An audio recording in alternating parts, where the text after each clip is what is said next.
হাত ধরে চাঁদপুর 8টা থানা 7টা উপজেলা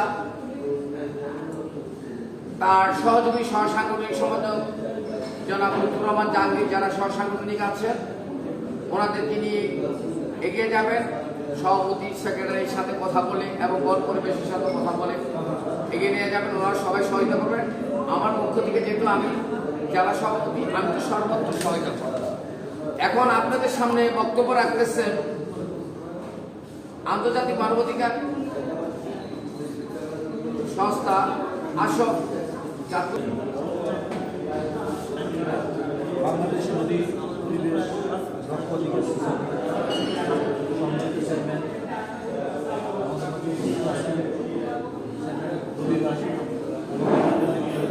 সবাইকে জানাবি চাঁদপুর জেলাগুলির পক্ষ থেকে শুভেচ্ছা জানালাম।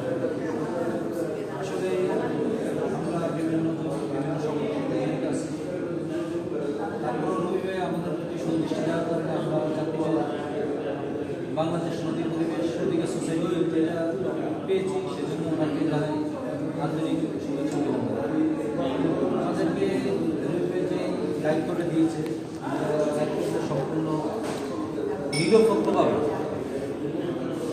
আমরা পালন করতে পারি, সার্বিক সহযোগিতা থেকে চাই এবং আমরা জানি যে আসছি সবাই তো এখন আসলে জানে না তারা আমরা চাঁদপুর যাওয়ার পরে আমরা ঢাকা রবির সাথে আলাপ করে কমিটিটা যারা যারা পেয়েছে তাদের নাম অন্তর্ভুক্ত আছে সবাইকে একসাথে একটা পরিচিতি সভা করব এবং পরিচিত সবাইকে আমরা সবাইকে বলবো কীভাবে বাংলাদেশ নদী পরিবেশ অধিকার সংরক্ষণ কীভাবে কাজ করা যায়, আমাদের আসলে কাজগুলো কী, এগুলো আমরা সবাইকে যদি আমরা বলি তারা বুঝবে আমরা আসলে কি ভালো কাজ করতেছি না খারাপ কাজ করতেছি। আসলে কাজ হলো একটা জিনিস, ভালো কাজ করলে সবাই উৎসাহিত অনুপ্রেরিত হবে। আমরা চাচ্ছি এই সোসাইটির মাধ্যমে আমরা ভালো কাজগুলো